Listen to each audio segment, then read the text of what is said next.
Hi, I'm Janine Cohen, a producer at Australian Story. Tonight we continue the story of two families whose lives were devastated by the murder of Noongar woman Stacey Thorne. Scott Ostick was convicted of the crime and spent 12 years in jail before being acquitted in a retrial which revealed shocking accounts of planted evidence. More than a year later, police have not reopened the case despite calls from both families. This has caused great heartache for the Thornes, who say there's been no justice for Stacey. And a warning to our Indigenous viewers, this episode contains images of someone who has died. 35-year-old Stacey Thorne was found murdered outside a neighbour's house on Sunday night. She was more than 3 months pregnant. It was a brutal murder. Stacey was stabbed 21 times in what seems to be quite a frenzied attack. Losing your sister, baby sister of all people. I just laid on the couch and cried and cried. Stacey was an easygoing person, you know. She was an Aboriginal relation officer at the school. I'd been seeing Stacey for about 18 months. I went to her place that night. We'd had sex, had a little chat again, and then I'd gone home. The police quickly focused on Scott as a suspect because he'd sent her a phone message saying, "Please, Stacey, I'd do anything for you not to have the baby." Detectives arrested Mr Ostick, a local mine worker, early this morning. When they told me they arrested me, I said, well, you're making a mistake. The prosecution case was a very strong one. Police found the first piece of crucial evidence, the Jim Beam can, outside of Stacey's house that had Scott's DNA and fingerprints on it. Detectives found the alleged murder weapon. It was found to contain Stacey's blood on that knife. On the prosecution case, he left his cigarettes on a table on the back porch. There was blood on the cigarette pack, which was her blood. According to the police, after murdering Stacey Thorne, Scott returned to his house, lit up a cigarette, and thereby put some of Stacey's blood onto the cigarette packet. Today, Scott Ostick was sentenced to life with a 25-year minimum for willful murder. And when they said guilty, we got our justice. We thought that was finished. So my nan never gave up. Dad said he didn't do it and she refused to, believe that he did. I said, I'll look at this forensically and I'll give you my honest opinion. Clint Hampson discovered when he went through the search video that the cigarette pack was not on that table. And this is the time, 6:31 p.m, Friday the 14th. Can you see the video, the 13th? This is the table in question at the back here. Where's that cigarette packet? It's not there. It shouldn't be there, Robert. I know. I was extremely shocked, and that immediately put me on alert as to what else might have been going on. The paddock area between Stacey and Scott's house was searched by SES personnel. They didn't find a knife. The following day, detectives find a blood-stained knife. How the hell do you miss that if you're doing a line search? We said to ourselves, bullshit. Opened out, the blade was 10 centimetres long. The 4 fatal wounds were up to 15 centimetres in length. This was a deliberate attempt to try and skew the evidence. But of course it was flawed, because they didn't know that the knife had to be 15 centimetres long in order to achieve what they were trying to do.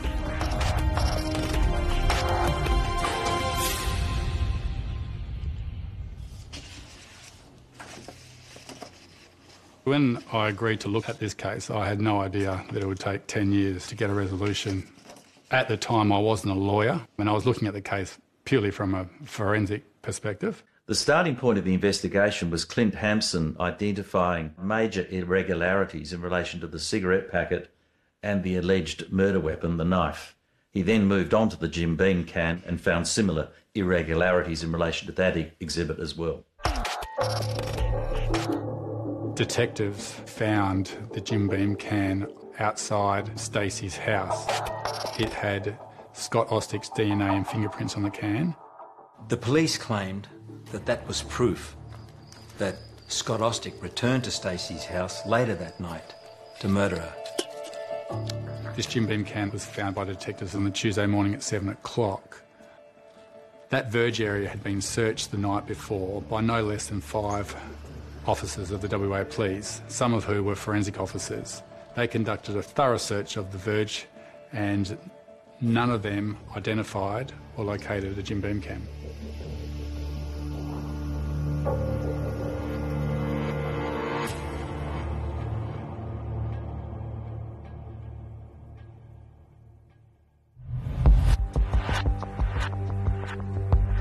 Clint Hampson also studied the T-shirt that Scott Ostick was wearing on the night of the killing, which was captured on the CCTV at the Boddington Hotel. The state's case was that after killing Stacey, he had blood deposited on his shirt, and then in order to dispose or destroy that evidence, he's then burnt that in the fireplace. A forensic examination of that fireplace found some small fabric remains with the words Matilda Bay Brewing, and it was identified that that particular wording and logo must have come from a Redback beer shirt.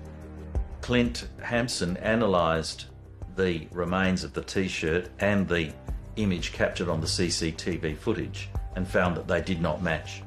The Redback beer shirt, by its very name, has a red sash, and the footage in the Boddington Hotel shows the shirt he's wearing with a white logo, and it doesn't have any red on it whatsoever.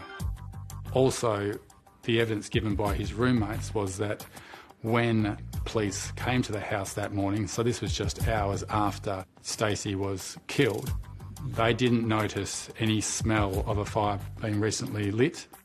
Yeah, it would have been noticeable if there had been a fire burning, I would have thought, yeah, especially that late in the year, being summer. We would have smelt something if anything had been burning. Scott Ostick's roommate gave evidence at trial when he said that often they would use old shirts, they'd rip them up and use them as rags to start fires. We'd had a bottle of diesel there and we'd dip a rag into some diesel, use that to start the fire. That, to me, would explain why there would be any fabric in there.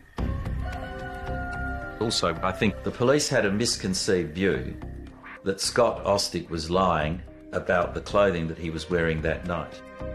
When Scott did his first interview with the police, he was severely hungover. It was quite early in the morning. The clothes that he said that he was wearing the night before, when they went back through camera footage at the Boddington Hotel, they found that he was wearing different clothes than what he said. I don't think it was a deliberate lie. I think it was just his memory failing and the fact that he was intoxicated and he didn't actually recall changing before going to the pub. Them clothes that I was wearing at the hotel, I'm sure they would have been in my room, but I was never allowed to go back to my house. Now, the 10th, the Monday, the last exhibit taken was this one. I approached Malcolm McCusker, who's one of the eminent QCs in WA and around the country, and is our former governor. Malcolm McCusker is very well respected, and we presented the material to him. So the theory is he's gone back. That's the Crown case. He went back and he murdered her. Yeah. And I think it's fair to say that Malcolm was quite shocked about what we presented to him, in particular the fact that the cigarette packet mysteriously appears following the forensic investigation. Yeah, there's nothing there. There's nothing there, no. It's clear as day. Clear. And that was, no doubt, produced as an exhibit. But nobody picked it up.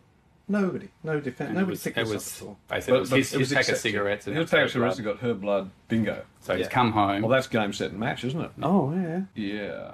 You can see why the jury convicted him. Of course you can. But all this has been mixed. All this has been there. Yeah. This was, I guess, worse.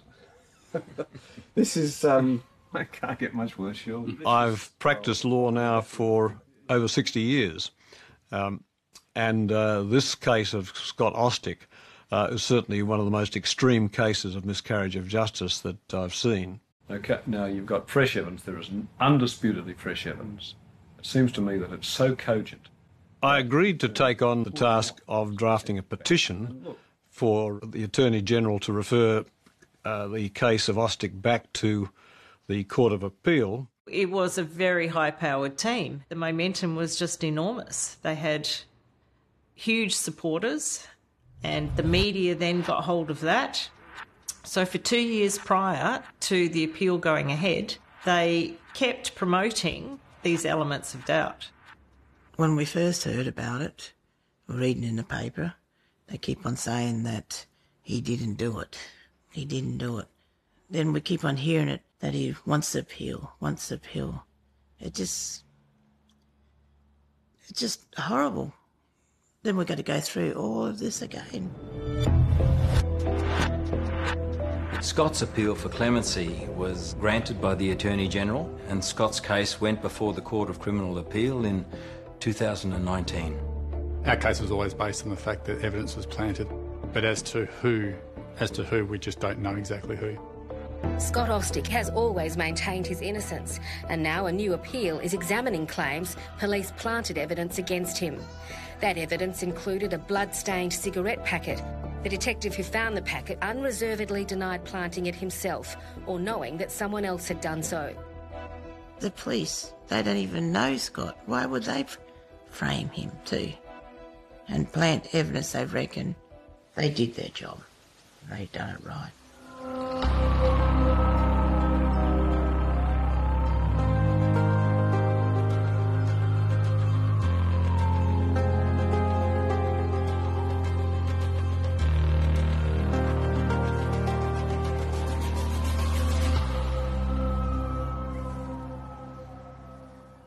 I can say that I have never in my professional life experienced a judgment or a court making a finding of that nature before.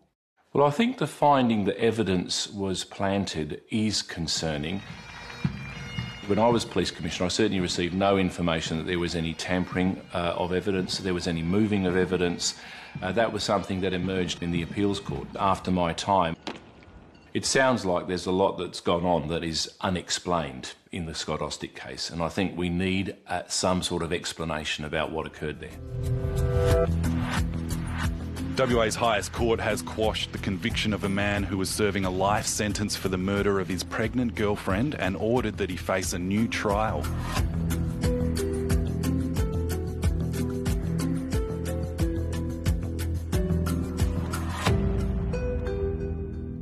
One of the reasons that the Court of Criminal Appeal decided that there should be a retrial, even though they said that there was credible, cogent and plausible evidence of tampering, was that there was still the notion that he might still have done the killing.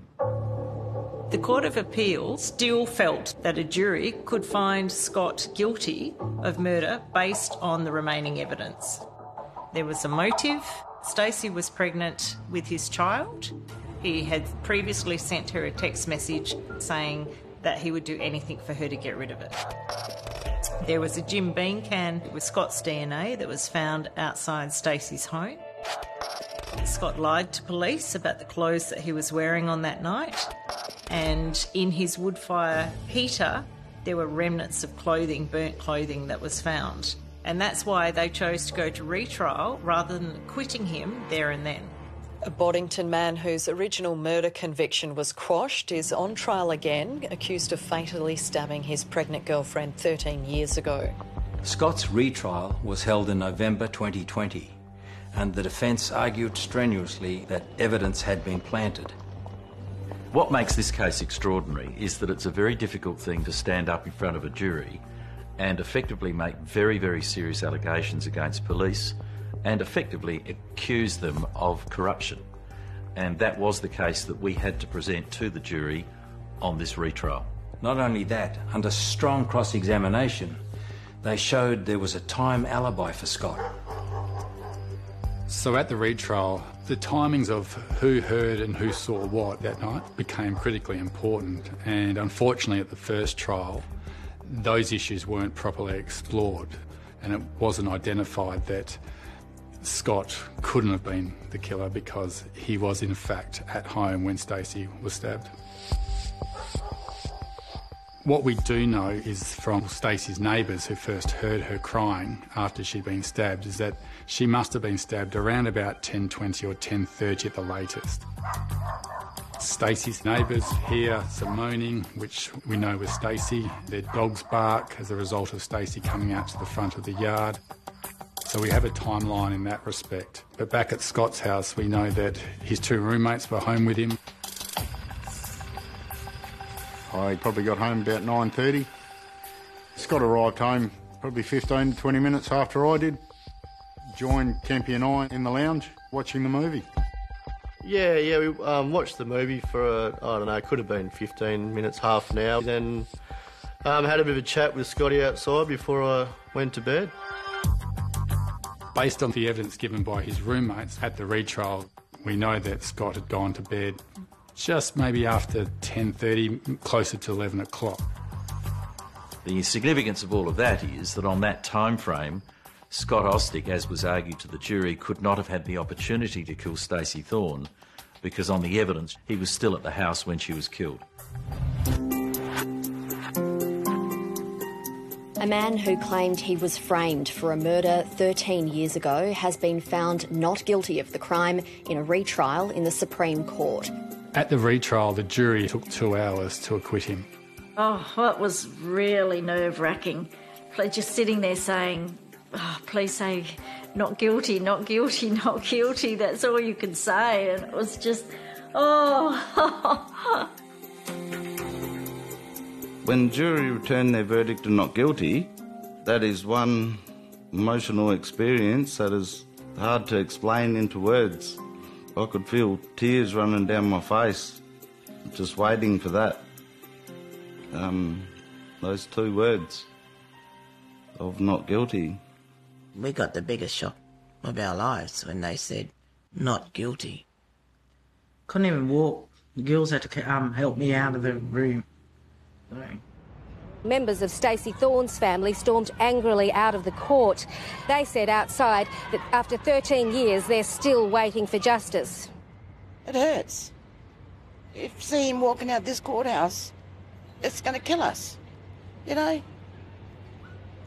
Back when it first happened, it killed us, nearly.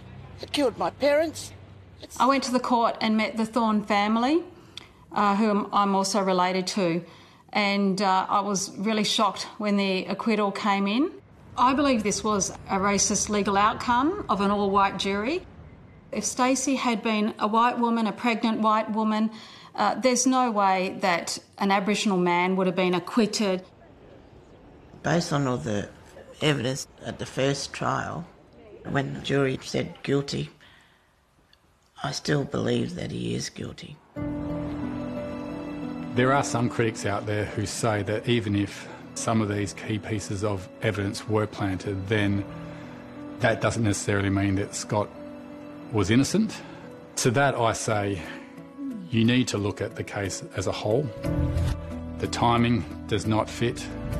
The forensic evidence, if you take away what was planted, and you take away some of the concerning aspects of the investigation, then there is nothing left to suggest that Scott Ostick was the killer.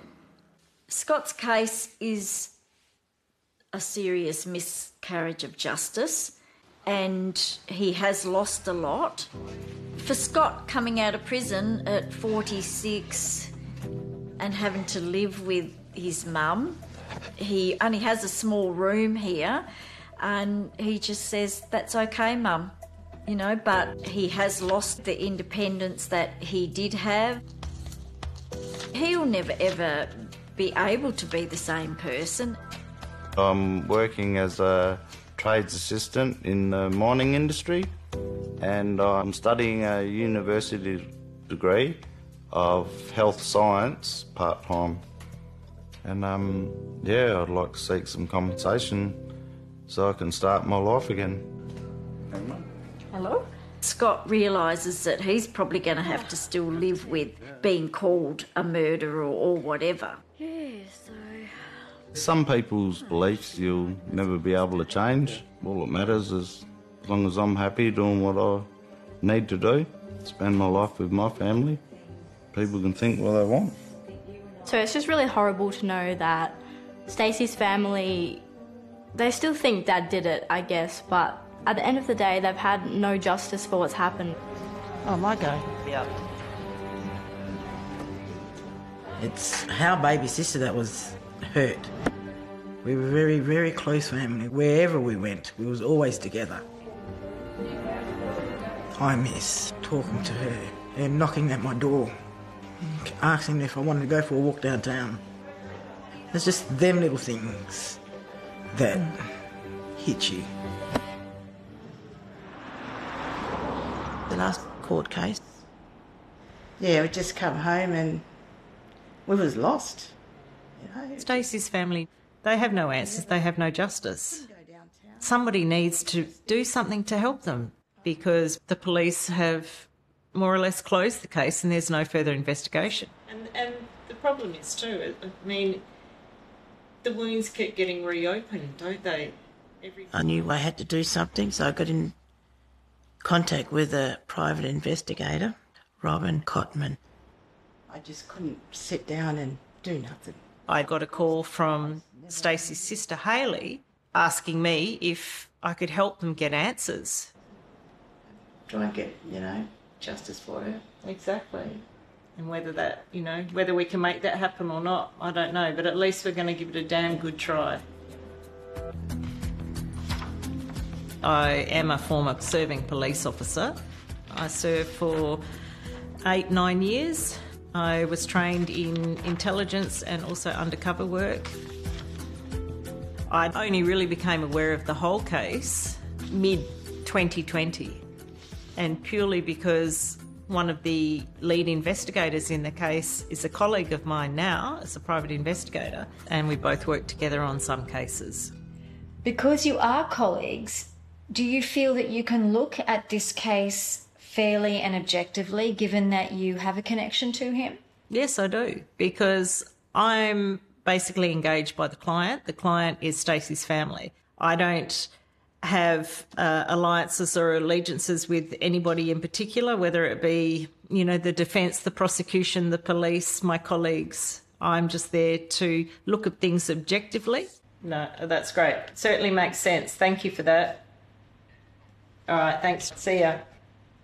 He was just explaining to me where the knife was found and where the SES search, what path they took. There should be an investigation, but it should be an independent investigation at arm's length, completely removed from anybody associated with this team. I've got to question every aspect of it, and that even means questioning the appeal court decisions. It means questioning, what evidence the defence is putting forth or the prosecution's putting forth. I've got to question everything to try and find those missing pieces. The defence produced this photo as the one that they say the evidence was planted, the cigarette packet was planted. The photographs that the defence show, I'm questioning the fact that in the first photograph, you cannot definitively say that there was no cigarette packet on that table all the time, because the photograph of the table does not show you all angles or sides and every item that is on that table. So could that be the cigarette packet and we just can't see it from that angle? The argument advanced by the private investigator is the same argument that was put to the jury by the prosecutor on behalf of the police, namely the notion that just maybe the forensic investigators who spent 1.5 days going through that house before the homicide squad were permitted to enter it simply missed it. We dealt with that comprehensively, and in my view there is no possibility for that to have happened, and indeed the jury must have rejected that notion by reference to the not guilty verdict. I've always believed in the police. We need the police. I'll teach my kids to go to the police and do things, but myself, I never ever trust them again. Ever. I don't think there's a systemic problem with the WA police at all, but I would like to see more accountability in cases like this. Scott Ostick is not the first.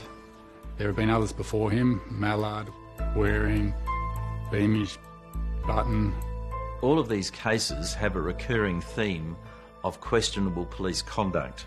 There does not appear to have been, in my view at least, proper inquiries into whatever culture might exist within pockets of the West Australian Police Department to explain the way in which these miscarriages have occurred.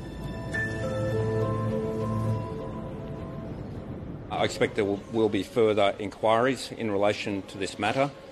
Clearly it's a very, very serious matter. It may involve the CCC.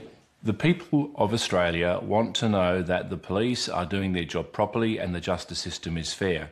When there are inferences drawn that something may have gone wrong or there was some tampering or some possible corruption, then I think authorities like the Corruption and Crime Commission should step in and conduct an investigation to provide clarity on exactly what happened so we can preserve confidence in our justice system. What we've had is forensics for the prosecution, forensics for the defence, but it's very clear that we need independent forensics to come to an independent conclusion about the evidence. We've collected more than 3,000 signatures for a petition for justice for Stacey.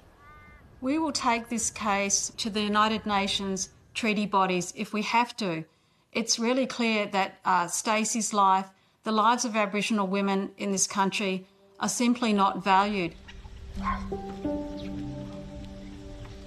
The night when my sister was murdered, she came out of the flat with all the stab wounds, and she made it down to where we're going now. She was very a strong lady to get how far she got. The police, they made it a cold case, and that's what we don't want. We want them to reopen the case and do their job. Find out who did it. So she got down to this yard here, where her final steps. The lady that helped her, or tried to help her, see what's going on. Stacey died in her arms. I don't understand why the police aren't offering a reward for new information, for people to come forward. That fresh, compelling information or evidence is all it would take to get this case reopened. I just can't believe she walked that far on her own. The police should re-investigate to find out who did kill Stacey. Like, something has to be done, like to help them now. It should be re-investigated to give them peace of mind as well. There is a killer still out there somewhere. This case should be opened. The police should investigate those other suspects that were not only nominated by defence but were potentially available on the evidence that they received back in 2007. In the second trial, we mounted an argument to the jury that there was at least a potential alternative killer who had had a long and bitter feud with the deceased Stacey Thorne. That person lied about their movements that night, particularly at the time of the alleged killing. And importantly, that person was in and around the scene and that location at about the time of the alleged killing. There had been some history of altercations in the past.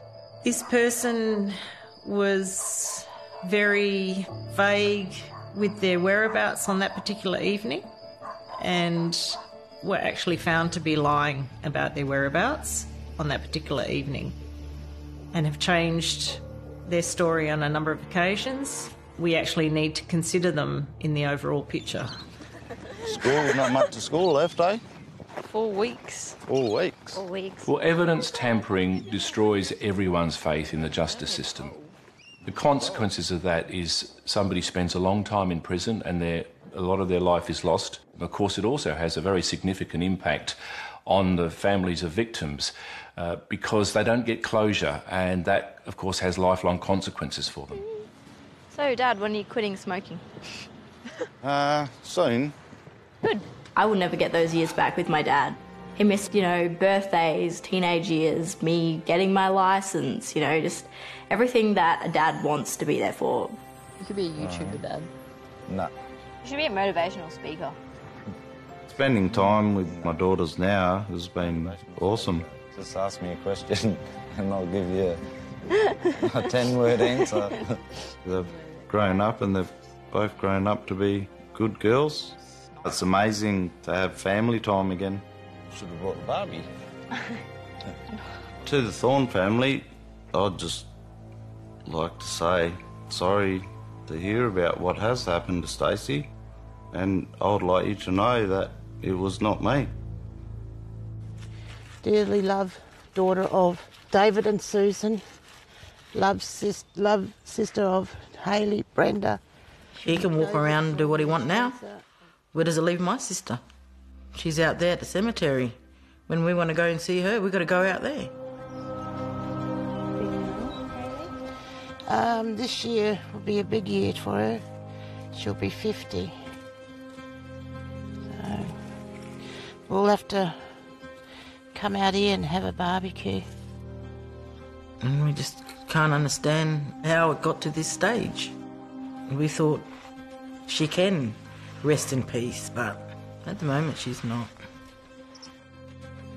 She's not resting. She's not resting. Years going fast, but in our hearts, it's just like it seems yesterday.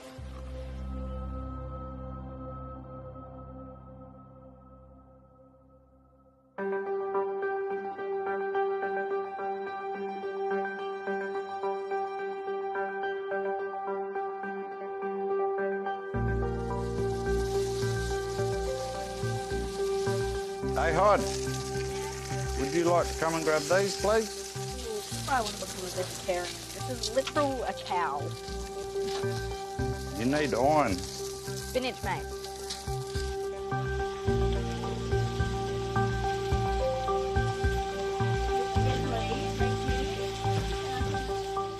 Their memory remains with us forever. We will keep on fighting the fight.